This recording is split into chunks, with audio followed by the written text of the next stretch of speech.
Big TV భక్తి సమాచారం WhatsApp ఛానల్లో జాయిన్ అవ్వండి. అన్ని విశేషాలు ఎప్పటికప్పుడు తెలుసుకోండి. మీరు అవధానం చేసేటప్పుడు సాధారణంగా మీ ప్రిపరేషన్స్ అనేవి ఎలా ఉంటాయి? అంటే ఎవరు ఎటువైపు నుంచి ఏ ప్రశ్న అడుగుతారో తెలీదు. దానికి మీరు ఏ విధంగా సమాయత్తం అవుతారు? ఏముండదు తల్లి, నిజానికి దానికోసం సిద్ధం కావటం అనేది అవకాశం ఏం లేదు. ఏమడుగుతారో తెలియదు. అందువల్ల నా సాధన ఎలా ఉంటుందంటే, మామూలుగా అవధానం చేసేటప్పుడు ప్రతి పద్యానికి ప్రిపరేషన్ అని మీరు అన్నారు, నేను సిద్ధం కావటం.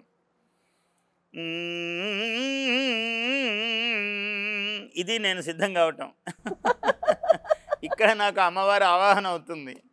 ఏం అడిగితే అది ఆమె ఇస్తుంది. ఆమెకు తెలుసు కదా, ఎవరేమి అడిగినా కూడా. నాకు తెలియదు, ఆమెకు తెలుసు. ఇదే రహస్యం. ఏదైనా రహస్య విద్యలు నేర్చుకున్నారా?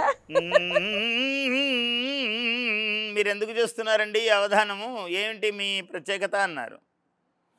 యోగ ప్రాయ మహావధాన కవితా జ్యోతిర్మయ ప్రక్రియన్ పూగీ మంగళ వాంగ్మయ ప్రచురమై పుణ్యార్థ సంవాహమై శ్రీ గోలోకగచిన్మయ ప్రసరమై శ్రీకాంత సాహిత్య సంధ్యా గీర్వాణ హిరణ్మయిన్ కొలిచెదన్ ధన్యత్వ సంసిద్ధికై. జ్యోతిర్మయం, వాంగ్మయం, చిన్మయం ఇలాంటివేవో పదాలు ఇచ్చి మీరేంటి మీ అవధానం అన్నారు. ఇదిగో ఇది నా అవధానము, ఇది నాకు యోగము, నిత్యయోగము. యోగ కర్మసు కౌశలం అన్నారు, యోగ చిత్తవృత్తి నిరోధ అన్నారు. అంటే మన మనోవ్యాపారము ఎక్కడికంటే అక్కడ మనస్సు పోకుండా ఏకాగ్రతగా నడిపించటమే అవధానం. చేసే పనిలో నైపుణ్యమును పెంచుకోవటమే అవధానం. యోగ అంటే జీవాత్మ పరమాత్మతో కలియడము యోగము. ఇలా అన్ని అర్థాలు యోగానికి. అందుకని కృష్ణ పరమాత్మ తస్మాత్ యోగీ భవ అర్జున అన్నాడు, నువ్వు యోగివిగా అన్నాడు. ప్రతి మానవుడు యోగి కావాలి. అందుకనే మన భారతదేశము యోగా అనే విద్యను ప్రపంచానికంతా నేర్పుతున్నది, విశ్వగురువులాగా ఇవాళ. అందువల్ల యోగము అన్నదే ఇందులో మూలం. అట్లా నాకు అవధాన యోగం. యోగప్రాయ మహావధాన కవిత జ్యోతిర్మయ ప్రక్రియన్. కవిత్వం అనేది జ్యోతి, లోకానికి వెలుగును చూపించేది. జ్యోతిర్మయ ప్రక్రియన్ పూగి మంగళ వాంగ్మయ ప్రచురమై. మీరు ఇప్పుడు ఇందాక అమ్మవారికి ఫలాలు తీసుకొచ్చారు, అమ్మవారి సన్నిధికి. ఏదో టీవీ, దానికి ఇంటర్వ్యూ ఇలా కాదు మీ ఉద్దేశం. అమ్మవారి సన్నిధికి వస్తున్నారు, అందుకని ఫలాలు తీసుకొచ్చారు. పూగి అంటే వక్కలు. వక్కలలో అన్ని గొప్ప కాయలలోకెల్లా ఫలాలలోకెల్లా పూగి ఫలము గొప్పది, తాంబూలం. అందుకని వక్కలు పెట్టటము మంగళకరము. పూగి మంగళ వాంగ్మయ ప్రచురమై. కవి అయిన వాడు కూడా అటువంటి మంగళాత్మకమైన శబ్దాలు పలకాలి లోకహితముగా. దానివల్ల లోకానికి క్షేమం జరుగుతుంది. నువ్వు కవిత్వం చెబితే లోకానికి ఏమొస్తుందయ్యా అంటే, అర్థమయ్యి పాటించే వాళ్లకు ఒక విధమైన ఉపకారము, అర్థం కాకపోయినా శబ్దము వింటే చాలు మంగళాత్మకం. పూగి మంగళ వాంగ్మయ ప్రచురమై పుణ్యార్థ సంవాహమై. ప్రతి పదము ఒక పుణ్యమును మోసుకొని వెళుతుంది. పుణ్యార్థ సంవాహమై. ఇది ఎక్కడున్నది? శ్రీ గోలోకగ చిన్మయ ప్రసరమై. గోలోకము అన్ని లోకములకెల్లా పుణ్యలోకము గోలోకం. అందుకని గోసేవ చాలా గొప్పది. గో అంటే ఇంద్రియము, గో అంటే గోవిందుడు, గో అంటే నది. ఇట్లా గో అంటే గోవిందుడు అన్నీ ఉన్నాయి. అటువంటి గోలోకగ పుణ్య శ్రీ గోలోకగ చిన్మయ అంటే కాంతిమయమైనటువంటి జ్ఞానమయమైన ప్రసారము. శ్రీ గోలోక గచిన్మయ ప్రసరమై శ్రీకాంత సాహిత్య సంధ్యాగీర్వాణ. శ్రీకాంతుడు నారాయణమూర్తి, మహావిష్ణువు వలె సాహిత్యము వ్యాపించాలి.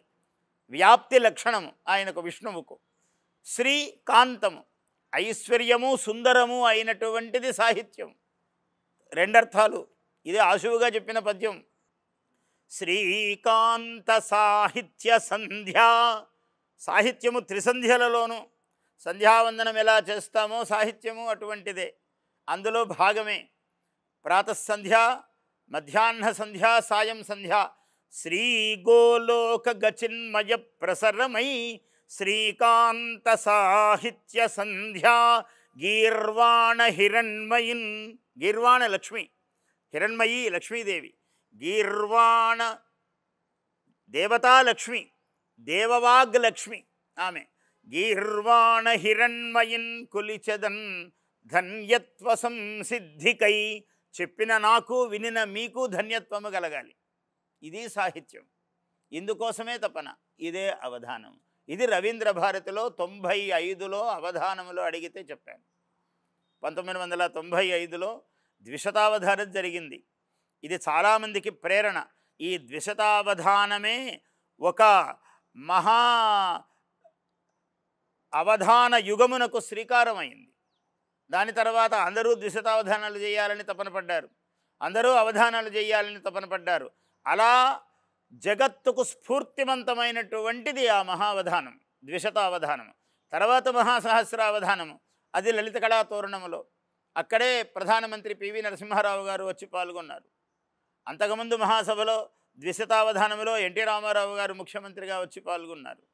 వాళ్ళందరూ ఏమిటి అంటే సాహిత్యము, సారస్వతము, దాని యందు వాళ్లకున్న గౌరవాన్ని ప్రకటించారు వచ్చి. వాళ్ళకి నిజంగా నిమిషం తీరిక ఉండదు, కానీ అనేక గంటలు అక్కడ కూర్చున్నారు వచ్చి. దానికి ఆ అమ్మవారి యొక్క సరస్వతి వైభవాల పల్లకిని మోశారు భుజం మీద పెట్టుకొని. నేను ఒకవైపు పట్టుకుంటే వాళ్ళు ఒకవైపు పట్టుకొని మోశారు. అసలు అది ఎంత వైభవం గురుగారు! అసలు ఎంత అమ్మవారి దయ ఎంతది తల్లి అంటే. నిజానికి పూర్వమంతా రాజులు మహాత్ములు సారస్వతాన్ని పోషించేవాళ్ళు. ఇవాళ ప్రజాప్రభుత్వాలు ప్రజలే పల్లకి మోస్తున్నారు. అయితే ప్రజా అధినేతలుగా మేము కూడా ఇందులో భాగస్థులము అని రావటం. అట్లాంటిది రేవంత్ రెడ్డి గారికి కూడా చాలా ఆయనకి ఇష్టము నా సాహిత్యం. వారికి కూడా అంటే ఎవరు ఏ పదవిలో ఎప్పుడు వస్తారో అమ్మవారి దయ. కానీ సాహిత్య ప్రీతి, భాషా ప్రీతి అన్నది ఏ వ్యక్తికైనా యోగ్యతను పెంచుతుంది. అది వ్యక్తిగత సంస్కారం. ఒకరు చెబితే రాదు, తానకై తనకు పుట్టాలి. ఒక్కొక్కరికి యోగము భవిష్యత్తులో ఉన్నది అన్నది సారస్వతము మీద ప్రీతి వాళ్లకు శ్రీకారము చుట్టిస్తుంది. శ్రీమంతులను, గుణవంతులను, భాగ్యవంతులను, పదవీవంతులను చేస్తుంది సారస్వత లక్ష్మి. ఆమె యోగం చాలా గొప్పది, మహాసరస్వతి యోగము. అటువంటి యోగము ఉన్న వాళ్ళందరికీ ఆ ప్రీతి భావన ఉంటుంది. ఒక చంద్రబాబు నాయుడు గారు అంటే సాహిత్యము మీద అంత ప్రేమ చూపి దానికి ఒక మనము చెయ్యగలిగినంత సేవ చేద్దాము అని, అది చాలా గొప్ప విషయం. ప్రభుత్వాధినేతలతో ఏం పని ఉందండి మనకు అంటే నిజంగా మనకేం పని లేదు, కానీ అమ్మవారికి పనుంది. ప్రతి వ్యక్తిలోనూ తాను నిలిచి చైతన్యవంతుల్ని చేయటం అమ్మవారికి పని కదా. సారస్వత ప్రీతి అందరికీ కలుగుతుందా? ప్రజలు పోతనగారు అలాంటి పద్యాలు రాశాడు అంటే ఇవాళ ఆ ధారావాహిక చెడకుండా ఏ మూల ఎవడు పుట్టినా పోతన పద్యాన్ని నెత్తిన పెట్టుకుంటున్నాడు కదా. ఎందుకు పెట్టుకుంటున్నాడు? అది అజరామరము కదా. దానికేమీ నియమము లేదు. ఇది పండితులు చదవాలి, ఇది ఒక పెద్ద రాజ్యాధినేత ఒక ముఖ్యమంత్రి చదవాలి, ఇది లేదా ఒక సామాన్యుడు ఒక అతి సామాన్యుడైన వ్యక్తి చదవాలి అనేమి సిద్ధాంతము లేదు. ఆ సామాన్యుడైన వ్యక్తికి మహాప్రీతి, అత్యంత ఉన్నత స్థితిలో ఉన్నవాడికి మహాప్రీతి, మధ్యలో ఉన్నటువంటి వాడికి మహాప్రీతి, ఒక అవధానికి ప్రీతి, ఒక కవికి ప్రీతి, ఒక శ్రోతకు ప్రీతి, ఎవ్వరూ అనేమీ లేదు. అందుకని కవిత్వము, అవధానము, పద్యము యొక్క ఆకర్షణ తెలుగు భాషలో అత్యంత వైభవాస్పదమైనది. ఇది అవధానం ఆత్మవిద్య అని చెప్పాను నేను. తిరుమల నీ సిరుల గుడి, తిక్కన నీ పలుకుబడి, అవధానం ఆత్మవిద్య. అవధానం అన్నది ఆత్మవిద్య. ఏకాగ్రత, అవధానం మానవ జీవితంలో ఆయా వృత్తుల యందు ఒక్కొక్కరికి ఏకాగ్రత ఉండడం అన్నది ఆ వ్యక్తికి ఆభరణం. ఇతరులకు ఉపయోగమా తర్వాత సమాజానికంతా ఉంటుంది. ముందు ఎవడు ఉపాసిస్తాడో, ఎం యో యో సేవయతే దేవీం, ఎవరెవరైతే అమ్మవారిని సేవనము చేస్తాడో అటువంటి వారికందరికీ కూడా ఆమె వైభవాన్నే ప్రసాదిస్తుంది. ఎవరినో ఉద్ధరించడానికి కాదు, ఉద్ధరేది ఆత్మన ఆత్మానం, నిన్ను నీవు ఉద్ధరించుకో ముందు. సమాజము సహజముగానే నీ పక్కన ఉన్న సమాజము, నీతో అనుబంధము కలిగిన సమాజము ఉద్ధరింపబడుతుంది. ఇదే రహస్యం తల్లి. For more videos like this, subscribe Big TV channel.